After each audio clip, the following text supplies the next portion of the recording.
Hey Facebook, enjoying this beautiful sunny day that I'm having here in Louisiana. Hope everyone's having a great day wherever you're at, or night.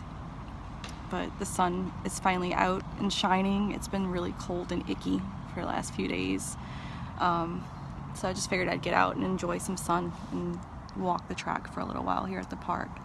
But while I was here, some stuff was coming up for me, and I wanted to share. This is completely different than what I normally share on Facebook, but it's more health related, and figured it was pretty relevant. Might be something that could help other people. So I'm going to share some personal health issue stuff here that I haven't really shared before, but I've had some epiphanies lately that I wanted to share with other people. Stuff that's been a game changer for me lately. And so, to start, I've always been somebody that could fall asleep really easy. As soon as my head hits the pillow, I'm out. I have no problem with that. But something happened like in my mid-20s, like when I got out of massage school and became a massage therapist. I got to this point where I couldn't stay awake. I used to be able to stay awake and watch movies and read books at night. I didn't have a problem staying awake when I wanted to, or falling asleep when I wanted to. But then I got to this point where I couldn't stay awake. So I was falling asleep during my massages. I would fall asleep standing up giving a massage. I would just be on autopilot. I didn't conk out and hit the ground or anything, but it was scary because I was on autopilot.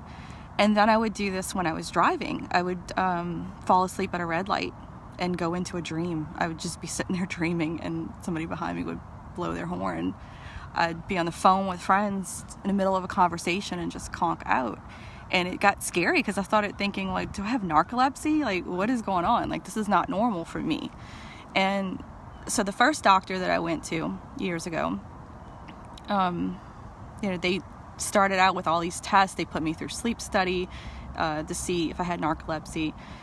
They found nothing. Everything was normal. So their professional medical opinion became just get more sleep and lay off the caffeine.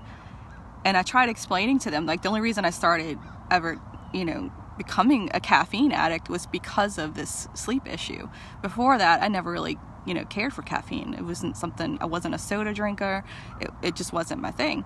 So, but when I got to that point where I couldn't stay awake to drive or do anything, I started taking caffeine. I was drinking energy drinks like crazy and coffee. And that was their solution, to just lay off the caffeine and to get more sleep. And that's, I was getting more sleep. I was getting enough sleep. And the caffeine was only necessary because of this issue. So they couldn't really give me a diagnosis. They couldn't give me a root cause for it. And so I just kept self-medicating with caffeine. That was my medication, because they couldn't really tell me anything else. They couldn't tell me what else to do. And laying off the caffeine didn't help, because then I just couldn't stay awake to do anything. So then one day I had this epiphany. I was with a friend who was an insomniac, and she was like, I envy you. You just fall asleep wherever. And I'm like, I envy you because you can't sleep. I want to stay awake. I don't want to fall asleep everywhere. I want to be able to stay up and watch a movie or read a book. And I started thinking, what's the difference between her and I? Why are we so opposite ends of the spectrum? And one thing I kind of came to was that she spends a lot of time in the sunshine, and I don't. It dawned on me that this health issue started after massage school, when I became a massage therapist, because now I was spending every day, all day, in a dark room, no sunlight. And so then I was like, oh wow, it has something to do with sunlight. And then I started doing my own research, and I came to all this stuff about vitamin D and sunshine and the pineal gland and all of this stuff. And for those that don't know, vitamin D it's not a vitamin, it's a hormone. It's the master hormone, and it regulates everything in your body. It regulates all your other hormones. It's there's a lot of studies that are showing that it's the root of a lot of diseases, like autoimmune disease and thyroid stuff. And I'm gonna get to that soon too. So anyway, You know, I went to my doctor. This was about maybe like 3.5 years ago. I went to my doctor and I insisted on a vitamin D test. I was like, I want you to test my levels. I want to know. So she did, and she tested me for everything. She's like, let's do a full blood workup and see what's going on. So she did that, and the vitamin D was extremely low. It was so low that she put me on 50,000 units a week for 3 months. That's how long it took me to get straight with my levels. And also my thyroid was really low. So when you have low thyroid, like it's underactive thyroid, your numbers go higher. So low thyroid, high numbers. So my numbers had went a little bit high. And they weren't that high. They were just slightly high. And she's like, oh, well, you know, your thyroid's a little bit low and your numbers are high, so let's put you on some medicine. I said no, because I had been surrounded with people that were on these meds and they were miserable. And I was like, no, I don't want to be on them. There's got to be a healthier, more natural alternative. And she's like, well, I can send you to the endocrinologist and you could talk to her. So she set me up with the endocrinologist, and that doctor was phenomenal. She was a Russian lady, a vegan, and she sat down with me and she's like, let me tell you a secret. Thyroid meds are the most overprescribed medication in the industry. Most people don't need to be on them. She says doctors are really quick to just give that pill to anybody that comes in with anything that's like presenting with slightly low thyroid. If your numbers are just slightly off, here's a pill. And she's like, I'm not going to do that. She's like, I don't think you need to be on it. And I said, well, what do I do? Like, how do I reverse it naturally? And she says, well, lifestyle change, diet. I recommend a vegan diet. And she says, but if you can't do vegan, do vegetarian. If you can't do vegetarian, then do pescatarian. But try to get as much plant-based food as you can, as opposed to, a meat diet. And she's also suggested selenium, adding a lot of selenium into my diet. Selenium is a trace mineral that's found in food that comes from the dirt, like beets. I hate beets. Like, I have to really put a ton of shit in a blender with beets to hide it. But it's one of those things that I need, like my body needs it. And I haven't had a lot of it because I have to force myself to have it. And I said, well, what about because I was reading all of this stuff about raw cruciferous vegetables, how they interfere with thyroid function. And she's like, oh, that's total bullshit. She's like, just, don't shy away from any of that stuff. But I did my own research with that. And what I found was, if I have one raw cruciferous vegetable, I'm fine. I have no problems.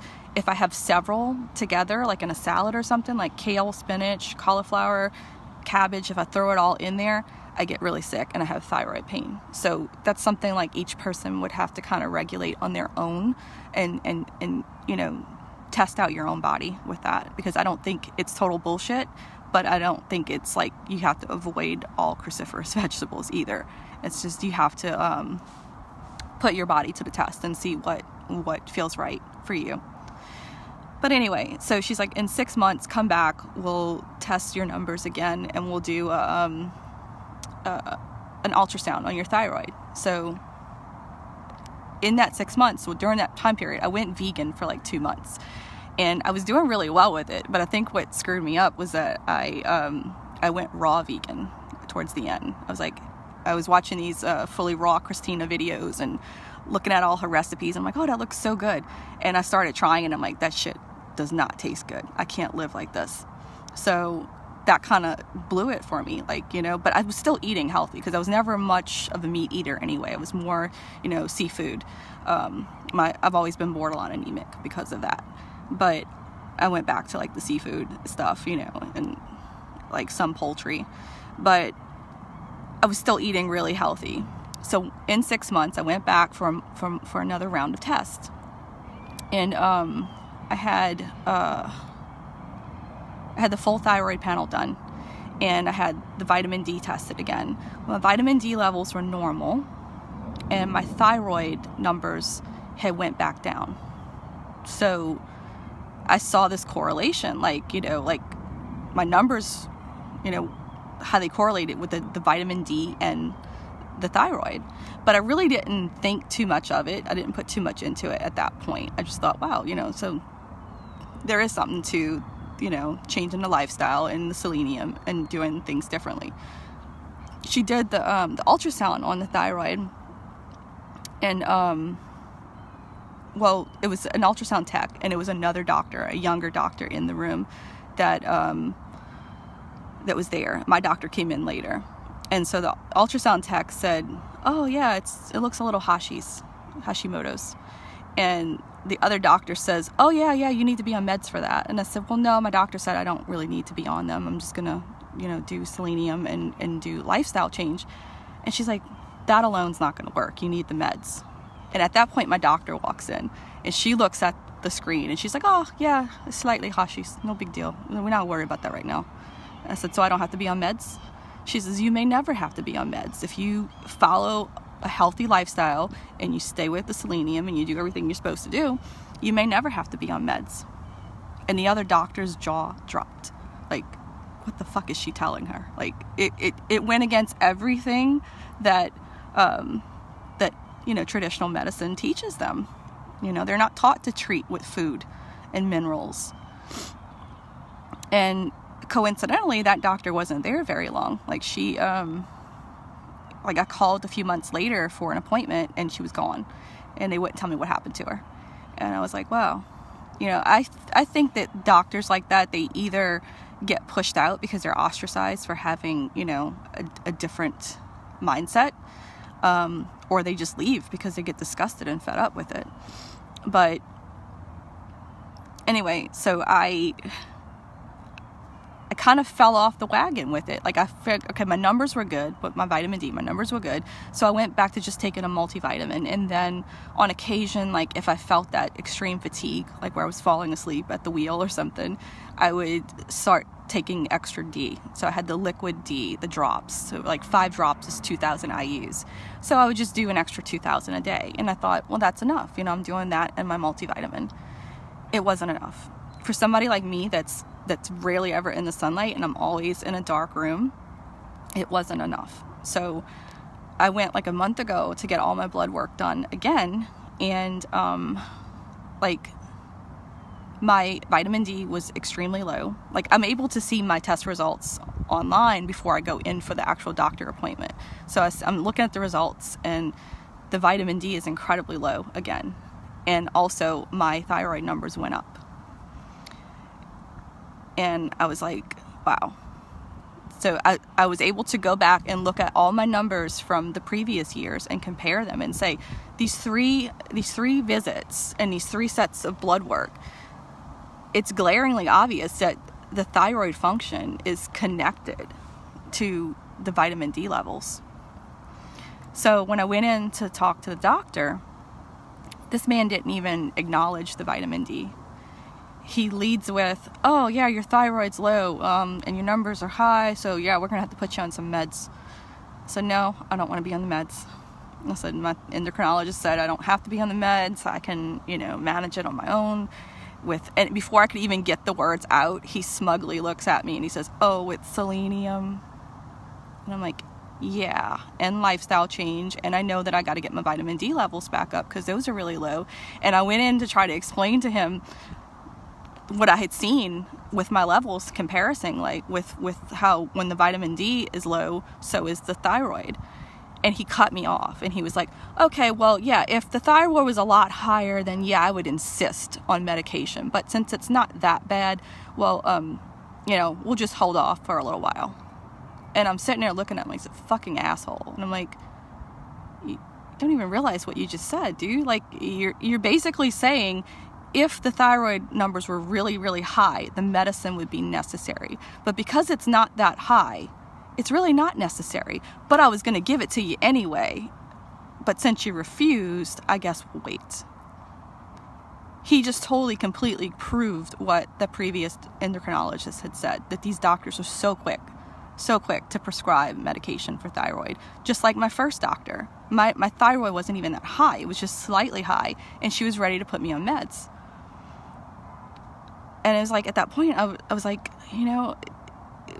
we have to take our healthcare in our hands. I mean, don't get me wrong, I don't hate modern medicine or doctors. I wouldn't want to live in a world without them.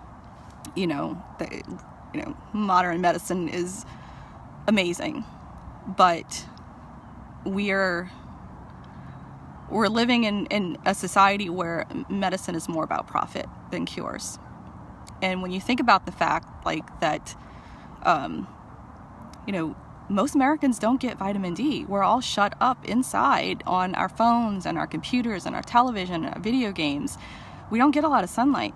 And then what we're told is, when you do go out in the sun, make sure you slather on some sunblock, to keep you from, getting skin cancer. Yet so many of those products that you're putting on your body have carcinogenic ingredients.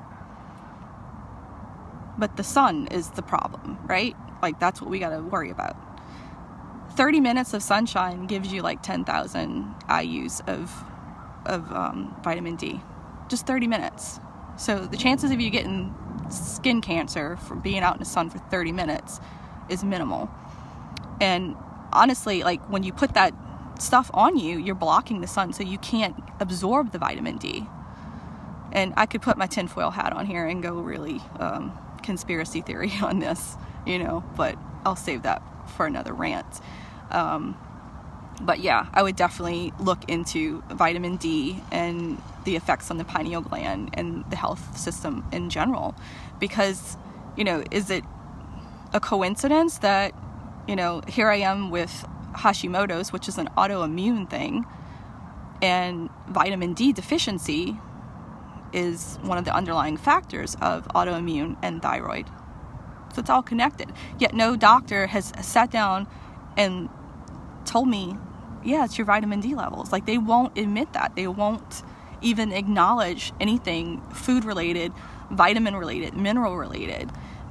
It's just all, here's a pill. You got these symptoms, here's a pill.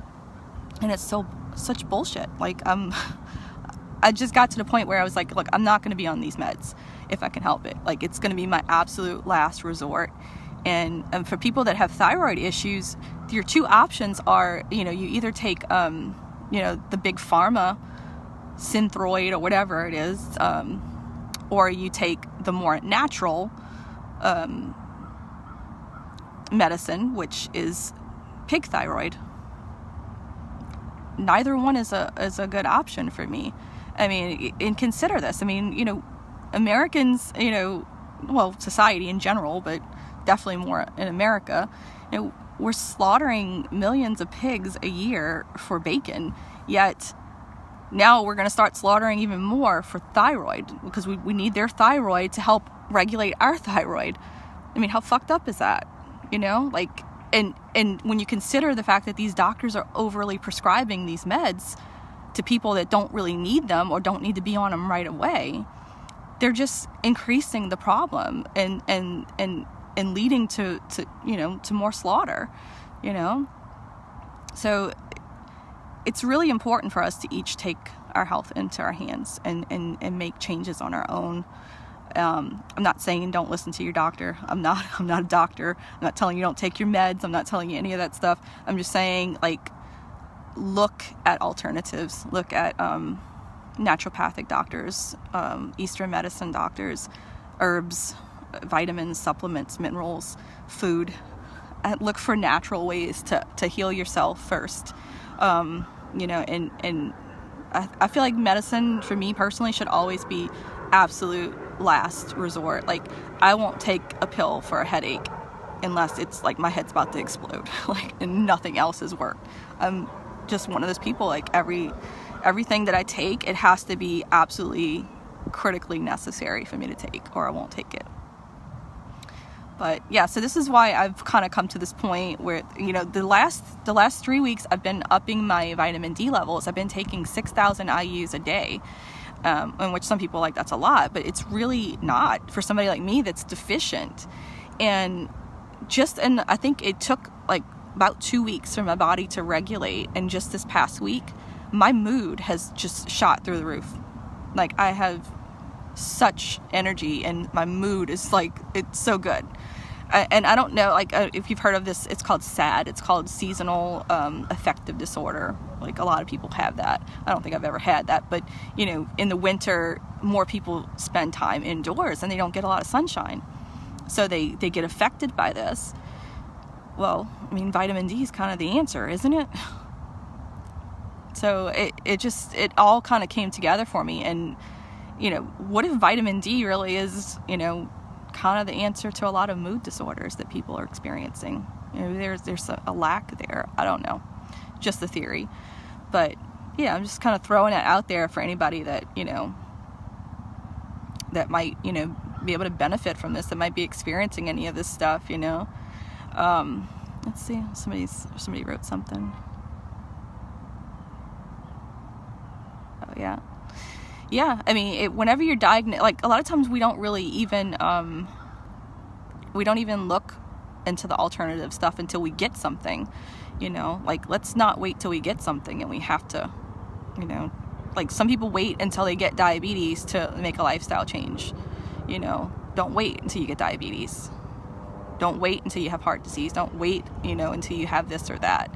Because a lot of people, and you know, especially in American culture, it's like, well, you know, I'm going to do what I want, you know, there's a pill for it. But one pill leads to another. And, you know, besides the thyroid being so overly prescribed, there was a point where sinus medicine, where people with sinus issues were being overly prescribed antibiotics and steroids, like, for ages. My grandmother, my mom, they were treated this way. Anytime they had allergy and sinus stuff, they went to the doctor, they got a steroid shot, and they got an antibiotic. And, you know, they were always sick. My earliest memories of my grandmother, she was always in bed sick. And my mom was always sick, you know, her whole life. And they almost got me. Like, I had, you know, this incident in college where my first semester of college, I started getting sinus infections. And I'd get one, I'd go to the doctor. I was going to my mom's doctor, who also happened to be my grandmother's doctor, you know, the family doctor. And I would get a steroid injection and an antibiotic. And it would take me about 2 weeks to get well. And 3 months later, I'd have the same thing. And I'd go get treated the same way, and 3 months later I'd have the same thing. And then finally one day I got to a point where I just didn't have the money to go to a doctor, and I was like, you know, I'm not going. And I didn't go. I just wrote it out, and in 2 weeks I was better without the meds. It took the same amount of time to get well without the meds. And then what happened was, I didn't get another sinus infection for years. And it dawned on me it was the meds that was keeping me sick. And of course I tried to explain this to my mom, and she never wanted to hear it. And even when the medical profession came out and told doctors that, you know, don't give antibiotics for sinus, it's not doing anything, all it's doing is lowering people's immunity to antibodies. So many doctors still kept treating their patients that way, and my mom kept being treated that way. And even though she died from COPD, lung disease, I don't really think that's what killed her. I think it was Western medicine and their misdiagnosis and their mistreatment and overly prescribing medications that she didn't need for years and years and years. But, you know, that's a whole other topic. I'll get into that another day. But, yeah, I just wanted to share this, you know, with everybody, you know, what's going on with me. And why I'm kind of leaning more into this lifestyle change. And I'm about to start the Jason Vale Super Blend Me program and lead into a vegan lifestyle. I want to say plant-based, not vegan, because at some point seafood might make a comeback, you know, but I'm pretty much done with the other stuff. But yeah, so that's where I'm at with it. I'm just kind of done with traditional medicine and their way of treating things, because really they're just good for a test. Or if you break something, or if you get like a major illness or something, yeah, then they're good for that. But, you know, for most things we can treat and maintain with food, I believe. Food, minerals, lifestyle, exercise. So that's where I'm going with it. Anyway, so if anybody has any questions about any of this stuff, or want to discuss anything, just reach out to me. I have like a wealth of knowledge in my head that I don't always apply, and I'm starting to apply it now. So if anybody wants a share with that, just let me know. All right, y'all have a great day. Enjoy some sunshine.